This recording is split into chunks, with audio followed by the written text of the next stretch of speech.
పరమ పావనమై పుణ్యప్రదమైనటువంటిది శివమహాపురాణం. శివం అంటేనే మంగళం అనర్థం, శుభం అనర్థం, ఆనందం అనర్థం, మోక్షం అనర్థం. బ్రహ్మదేవునకు, విష్ణుమూర్తికి మహేశ్వరుడు తన యొక్క దివ్యమైనటువంటి లీలలను, పంచకృత్యములను, ప్రణవనాదమును, పంచాక్షరిని వివరిస్తూ ఉన్నారు. బ్రహ్మదేవ, విష్ణుదేవ, పరమేశ్వరుడు అన్నారట.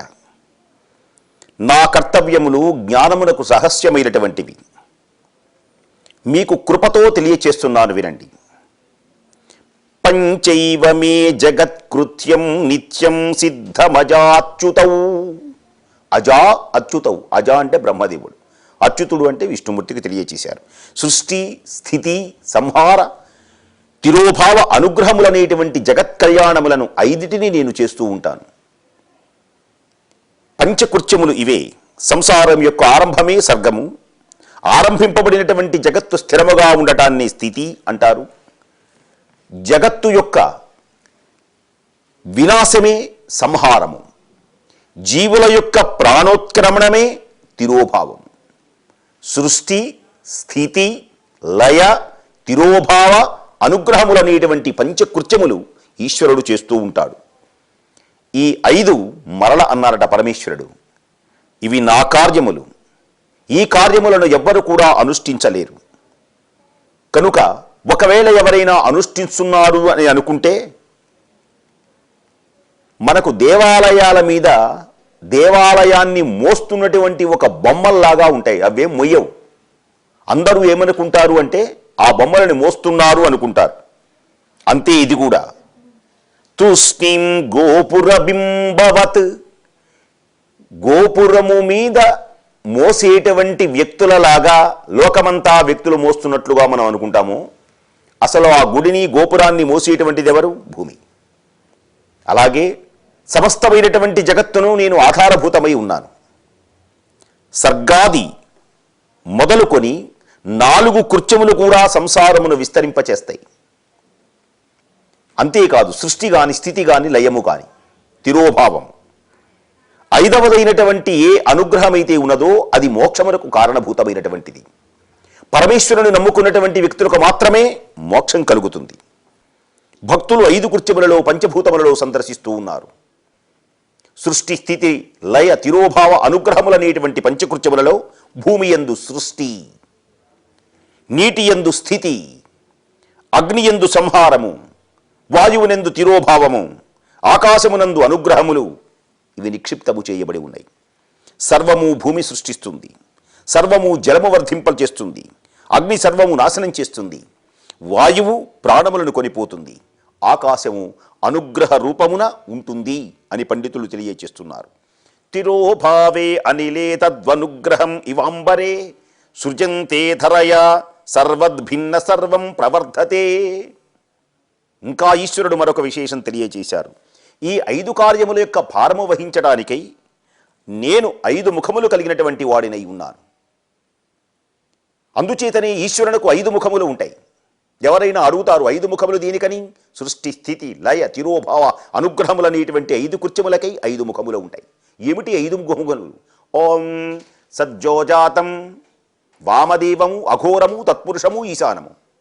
పంచకృత్యములకు పంచముఖములు. 5 కార్యముల యొక్క భారము వహించేటువంటి వాణ్ణి కనుకనే నాకు 5 ముఖములు ఉన్నవి అని ఈశ్వరుడు తెలియచేశారు. సజ్జోజాతము, వామదేవము, అఘోరము, తత్పురుషము, ఈశానము. ఓం సజ్జోజాతం ప్రపజ్జామి సజ్జోజాతాయ వై నమో నమః. భవే భవేనాతి భవే భవస్వ మాం భవోద్భవాయ నమః. ఓం వామదేవాయ నమో, జ్యేష్ఠాయ నమః, శ్రేష్ఠాయ నమో, రుద్రాయ నమః, కాలాయ నమః, కల వికిరణాయ నమో, బల వికిరణాయ నమో, బలాయ నమో, బల ప్రమథనాయ నమః, సర్వభూత దమనాయ నమో, మనోన్మనాయ నమః. అఘోరేభ్యోదఘోరేభ్యో ఘోరఘోరతరేభ్యః సర్వేభ్యః సర్వసర్వేభ్యో నమస్తే అస్తు రుద్రరూపేభ్యః. తత్పురుషాయ విద్మహే మహాదేవాయ ధీమహి తన్నో రుద్ర ప్రచోదయాత్. ఈశానః సర్వవిద్యానాం ఈశ్వరః సర్వభూతానాం బ్రహ్మాధిపతిర్బ్రహ్మణోధిపతిర్బ్రహ్మా శివో మే అస్సు సదా శివోం. పంచకృత్యములకు పంచముఖములు. నాలుగు దిక్కులు నాలుగు ముఖములు ఉంటే వాటి మధ్యలో ఐదవది ఉంటుంది. చతుర్దిక్షుశ్చతుర్వక్తం పంచమధ్యే పంచమం ముఖం తన్మధ్యే పంచమం ముఖం. నాలుగు దిక్కులు నాలుగు వైపుల ఉండగా మధ్యలో నుంచి ముఖం ఉంటుంది. ఏమిటి వీటికి అర్థం? ఈశ్వరుడు ఎలాంటివాడు? ఈశ్వరుని యొక్క దివ్యమైనటువంటి తత్వం ఏమిటి? సజ్జోజాతం. జాతం అంటే పుట్టడం అని అర్థం. సజ్జోజాతము అంటే వెంటనే పుట్టేటువంటి వాడట. శంకర మహానుభావ, నీ దివ్యమైనటువంటి అనుగ్రహాన్ని నేను కోరుతున్నాను అని ఎవరైతే భక్తులు పలికారో వెంటనే వారి ప్రక్కనే ప్రత్యక్షమవుతారట. సజ్జోజాతం ప్రపద్యామి సజ్జోజాతాయ వై నమో నమః. వెంటనే ప్రత్యక్షమయ్యేటువంటి మహానుభావునికి నమస్కారం. మరి నమస్కరించినటువంటి ఆ మహానుభావుడు ఏం చేస్తాడయ్యా? ఈశ్వరుడు సజ్జోజాతుడు. భవే భవేనాతి భవే భవస్వ మాం భవోద్భవాయ నమః. భవము అంటే పుట్టుక. వెంటనే పుడతాడక్కడ. పుట్టినటువంటి ఆయన మన పుట్టుకను లేకుండా చేస్తాడు. అది గొప్ప విశేషం. మానవులు పునరపి జననం పునరపి మరణం. శంకర భగవత్పాదుల వారంటారు, పునరపి జననం పునరపి మరణం. ఈ జనన మరణ ప్రవాహమేనా మానవులకు కావలసింది? కాదు కాదు. శాశ్వతమైనటువంటి ఆనందమును కలిగించి మోక్షమును కలిగించగలిగినటువంటి ఏకైక పరమేశ్వరుడు. అందుకని ఆయన సజ్జోజాతుడై ఉంటాడు. మరొక ముఖము ఉన్నది, వామదేవాయ నమో.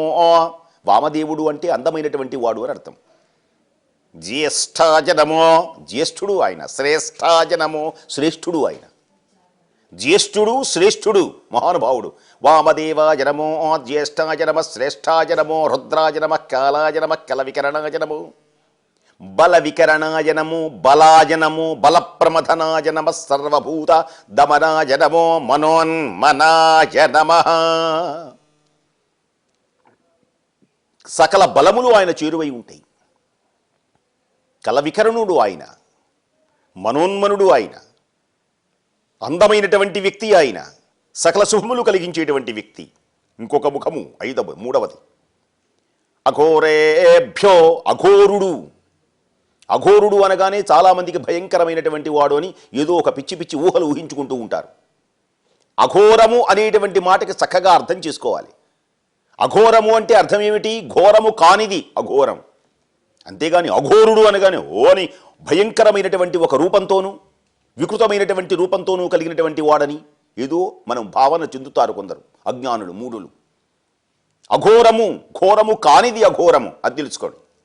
సత్యము కానిది అసత్యము. అఘోరేభ్యోత ఘోరేభ్యో ఘోర ఘోరతరేభ్య. ఘోరములను అన్నిటినీ అఘోరము చేస్తాడు ఆయన. ఏదైనా మనకు పాప సమూహము గనక మనం చేరువవుతూ ఉంటే ఈశ్వరుడి గనక అర్చించినట్లయితే ఆ పాప సమూహములన్నీ తొలగిపోతాయి. సమస్త కార్యములు శుభములు చేయగలిగినటువంటి వ్యక్తి మహానుభావుడు. అందుచేతని ఆ మహానుభావుని తత్పురుష. నాలుగవది, తత్పురుషాయ విద్మహే. తత్పురుష, తత్ అనేటువంటి బ్రహ్మ పదార్థం. బ్రహ్మతత్వాన్ని గ్రహించగలగాలి అంటే ఎవరు ఆ బ్రహ్మ పదార్థమునకు నిలయమైనటువంటి వ్యక్తి అంటే ఎవరు అంటే ఈశ్వరుడే. అందుకని ఆయన తత్పురుష. ఆ తత్పురుషుని యొక్క విజ్ఞానమును, అఖండమైనటువంటి జ్ఞానాన్ని నాకు ప్రసాదించు స్వామి అని ప్రార్థిస్తున్నారు. ఈశాన సర్వ విద్యానాం ఈశ్వర సర్వభూతానాం బ్రహ్మాధిపతి బ్రహ్మణోధిపతి బ్రహ్మా శివోమై అస్తు సదాశివోం. ఈశ్వరుడు ఎలాంటి వాడు? ఈశానుడు. సకలమైనటువంటి విద్యలకు ఆదిపురుషుడైనటువంటి వాడు. ఈశాన సర్వ విద్యానాం ఈశ్వర సర్వభూతానాం, సర్వభూతములకు నిలయమైనటువంటి వ్యక్తి ఈశానుడు. అందుకనే ఈశ్వరునికి 5 ముఖములు ఉంటాయి. పంచకృత్యములు చేయగలిగినటువంటి వాడు కనుకనే 5 ముఖములు. వాటికి చిహ్నంగా 4 దిక్కులలో 4 ముఖములు, మధ్యలో 5వ ముఖం. ఇంకొక విశేషం చెప్పారు. బ్రహ్మదేవ, విష్ణుదేవ, మీరు తపస్సు చేసి నాకు సంప్రీతి పాత్రులై నాకు ఆనందాన్ని కలిగించారు గనక సృష్టి స్థితి అనేటువంటి 2 కార్యములు నిర్వహించేటువంటి బాధ్యత మీకు నేను ఇచ్చాను. దేనికని వారిద్దరికి ఇచ్చారు? ఆనంద పారవస్యం కలిగింది కనుక. అంతేకాదు, రుద్రుడు మహేశుడు తరువాతి ఉన్నటువంటి 2 కృత్యములను స్వీకరించారు. సృష్టి స్థితి మీరు స్వీకరిస్తే, రుద్రుడు మహేశ్వరుడు 2 కృత్యములు స్వీకరిస్తే, 5వదైనటువంటి కృత్యము అనుగ్రహము అనేటువంటి కృత్యాన్ని నేను స్వీకరించాను.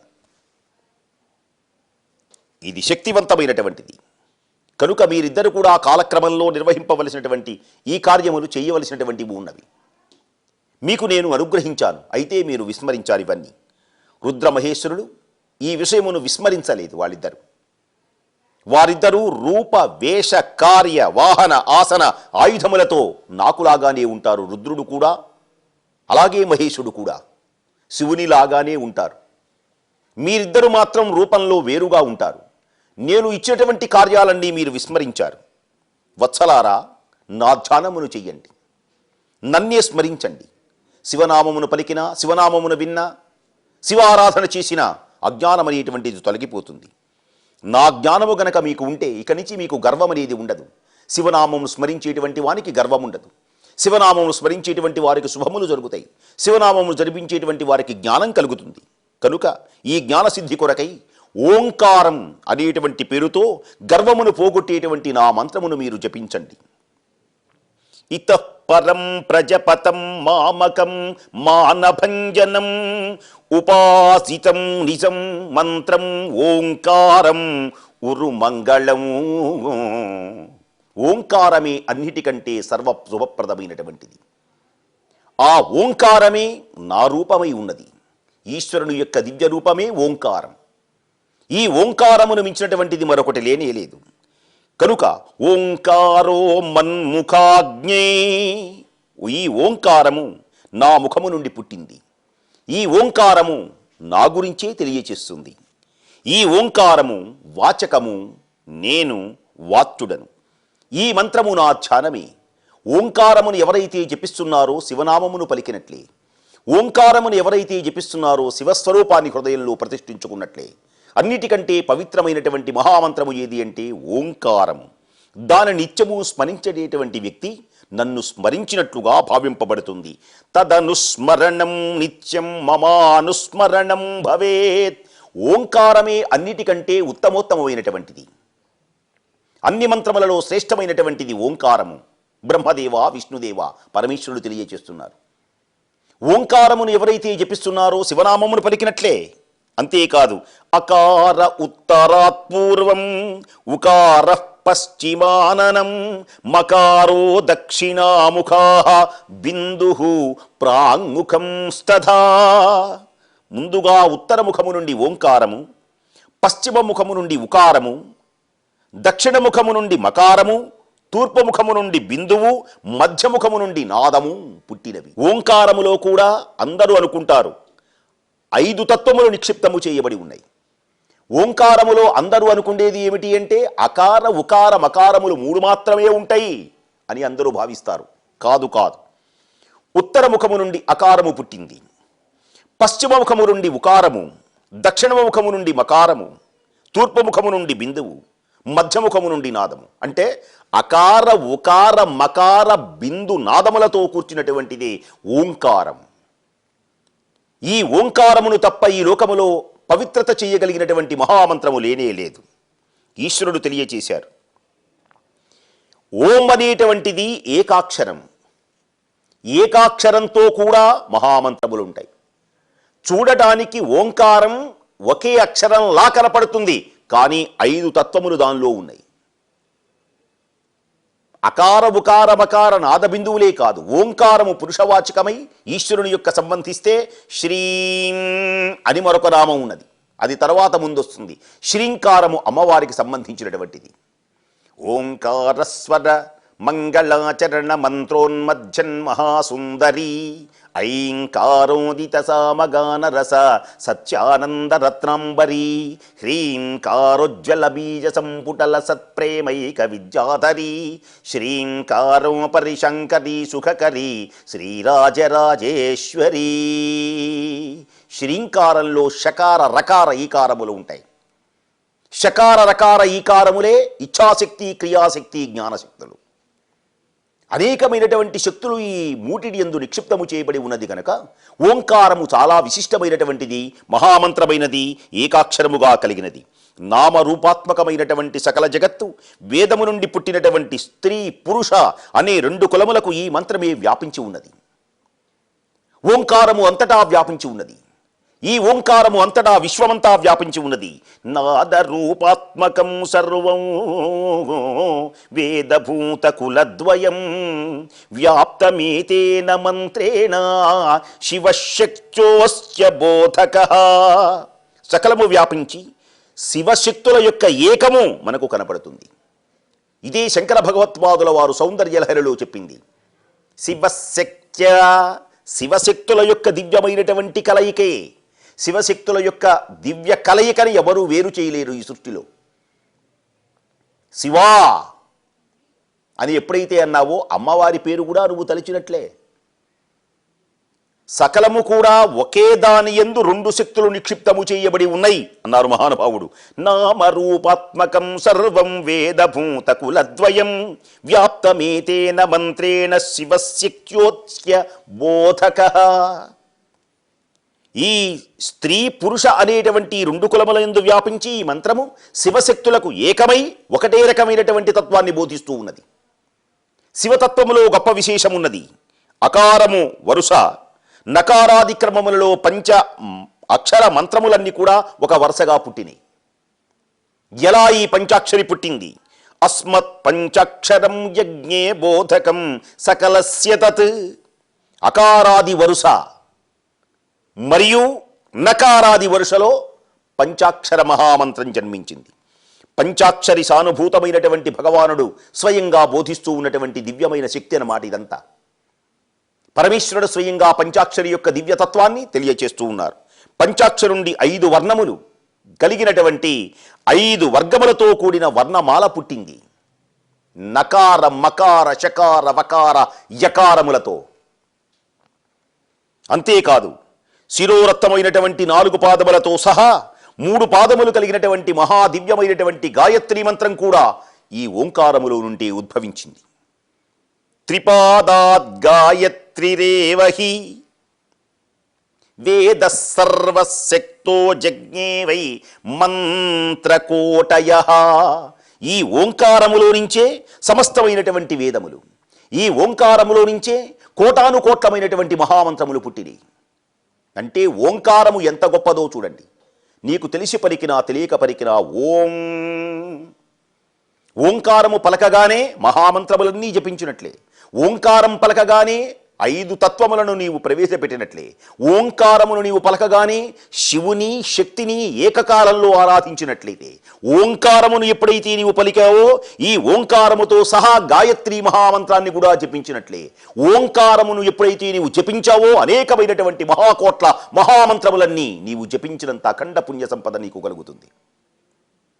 అందుచేతనే ఓంకారమును మించినటువంటిది ఈ లోకములో మరొకటి లేనేలేదు. తస్మరణేన సంసిద్ధి సర్వసిద్ధికరో భవేత్. అనేకమైనటువంటి సిద్ధులు ఓంకారం వల్ల లభ్యమవుతాయి. ఓంకారము ఇంతది గొప్పది కనుకనే ఓం రామాయ నమః అంటాం. ఓం ఓం ప్రతి మంత్రానికి ఓంకారం ఉంటుంది. నీవు ఏ దేవతవైనా ఆరాధించుకో. ఓం హనుమతే నమః, ఓం లక్ష్మీ నమః, ఓం కమలాయై నమః. స్త్రీ సంబంధమైనటువంటి దేవతలను ఆరాధించిన, పురుష సంబంధమైనటువంటి దేవతలను ఆరాధించిన ఓంకారమును తప్పక జపిస్తారు. దేనికని? ఈ ఓంకారము అతి పవిత్రమైనటువంటిది. ఓంకారములో అనేకమైనటువంటి మహామంత్రములు ఉన్నాయి. ఈ ప్రణవం వలన సర్వసిద్ధులు నీకు కలుగుతాయి. ఏ మంత్రాలు తర్వాత నువ్వు జపించకబో, ఓంకారము గనక ఒక్కటే నీవు ఎప్పుడైతే జపించావో సర్వసిద్ధిరితో భవేత్. అనేకమైనటువంటి సిద్ధులు కలుగుతాయి. సర్వమంత్ర సారభూతమైనటువంటి ప్రణవనాదమును భోగమే కాదు మోక్షమును కూడా కలిగిస్తుంది. అనేన మంత్రకందేన భోగ మోక్షస్య సిద్ధ్యతి సకల మంత్ర రాజానః సాక్షాత్ భోగ ప్రదా శుభాః. భోగశ్చ మోక్షశ్చ కరస్తయేవ. ఎక్కడైనా ఈ లోకంలో భోగములు ఉన్న చోట మోక్షము ఉండదు. మోక్షము కావాలి అనుకున్నవాడు భోగమును అనుభవించకూడదు. అనుభవించడానికి వీలు లేదు. కొన్ని నియమాలుంటాయి. అయితే ఓంకారం అనేటువంటి నాదాన్ని నీవు స్మరిస్తున్నప్పుడు భోగములు నీకు కలుగుతాయి, మోక్షము కలుగుతుంది. అంటే ఏకకాలమునందు భోగములు అనుభవించి ఇహమందున సమస్త భోగములు అనుభవించి పరమున కైవల్యమును మోక్షమును పునరావృత్తి రహితమైనటువంటి బ్రహ్మపదమును చేర్చగలిగినటువంటిది ఏది అనుకున్నప్పుడు, ఓ బ్రహ్మదేవా విష్ణుదేవా, ఈ ఓంకారము తప్ప మరొకటి లేనే లేదు. ప్రణవనాదాన్ని గురించి ఇంకా తెలియచేశారు మహానుభావుడు. అంబికతో కూడి ఉన్నటువంటి శివగురువు తిరోధానము వస్త్రము వెనుక ఉత్తరముఖముగా కూర్చుండి, వారిద్దరు కూడా శిరస్సులపై పద్మము వంటి హస్తములను మెల్లగా ఉంచి ఆనందపారవస్యంతో ఈ మహామంత్రములను బ్రహ్మదేవునికి విష్ణుదేవునికి ఉపదేశం చేశారు. అలా ఒక గుడ్డ వేస్తారు. మహామంత్రమును ఉపదేశం చేసేటప్పుడు ఎవ్వరూ వినకూడదు. మహామంత్ర ఉపదేశం జరిగింది. ఒక మెల్లగా గుడ్డ వేసి అతని చెవులో ఆ మహామంత్రాన్ని ఉపదేశం చేస్తారు. మహామంత్ర ఉపదేశం చేసేటువంటి సమయంలో ఎవ్వరూ వినకూడదు. మనందరికీ తెలుసు, ఉపనయన సంస్కారములు జరిగేటువంటి సమయంలో లేదా ఒక మంత్రాన్ని ఉపదేశం చేసే సమయంలో ఒక గురువు దగ్గరికి వెళ్ళినప్పుడు అతడు నీకు ఆ మహామంత్రాన్ని ఉపదేశం చేస్తారు. దానిని ఉచ్చరించారు, యంత్రపూర్వకంగా తంత్రపూర్వకంగా స్వీకరించారు. గురుదక్షిణగా బ్రహ్మదేవుడు విష్ణుదేవుడు తమకు తాము అర్పించుకున్నారు. వందే శంభు ముమాపతి అర్పించుకున్నారు. వాళ్ళు నమస్కరించారు. వారిద్దరూ కూడా రెండు చేతులు జోడించి జగద్గురువైనటువంటి మహాదేవుని ఒక్కసారి స్తుతించారు. మంత్రోపదేశం పొందారు ఓంకార నాదాన్ని. పరమేశ్వరుడు పార్వతీ అమ్మవారు ఇద్దరూ కలిసి బోధించారు. శివశక్త్యాయుక్తో భవతి. శివుడు అలాగే పార్వతి వేరు కాదు, శక్తి శివుడు ఏకంగానే ఉంటారు గనక ఉపదేశం జరిగింది. వారిరువురు కూడా శంకరుని అనేక రకాలుగా స్తుతించారు. మహానుభావ, దివ్య తేజోమయ రాశి, నమో నిష్కల రూపాయ, నమో నిష్కల తేజసే, నమః సకలనాథాయ, నమస్తే సకలాత్మనే. మహానుభావ, తేజోమయ రూపి నిరాకారుడైనటువంటి నీకు నమస్కారము, తేజోమయమైనటువంటి నీకు నమస్కారము, సాకార రూపంలో ఉన్నటువంటి ఈశ్వరునికి నమస్కారము అని బ్రహ్మదేవుడు విష్ణుదేవుడు మంత్రోపదేశం పొంది ఈశ్వరుని అనేక రకాలుగా స్తుతించారు. అట్టి పరమ పావనమైనటువంటి ప్రణవనాదం ఓంకారనాదం సకల శుభములను కలిగించునుగాక.